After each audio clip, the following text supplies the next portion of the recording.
گویا من پیش از این هم سالهای بیشمار زنده بودم.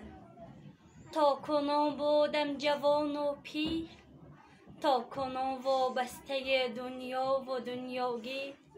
گرچه در حکم درخت نورس من دیدم بس نوبهاران را، دیدم بس برگ ریزان را، دیدم در پایم 100 بار پیوند مانده اندر پایه من، بند هر پیوند مانند گره بند. بر من از نزدیک بینید تا مرا چون من شناسید، تا مرا چون من بیابید از خرابات خراسان همچنین تاریخ کشان. وای بر من، وای بر من، وای بر من، پیش از این بودم ولیکن من که بودم یا چه بودم؟ با شهیدان من شهید بودم، با اسیران در جسارت چون که کردم خویش را غارت.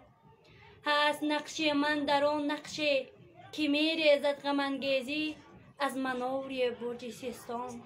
هست داغ من در آن سنگان که خاموشند و گریانند در مزار رودکی و آل سامان.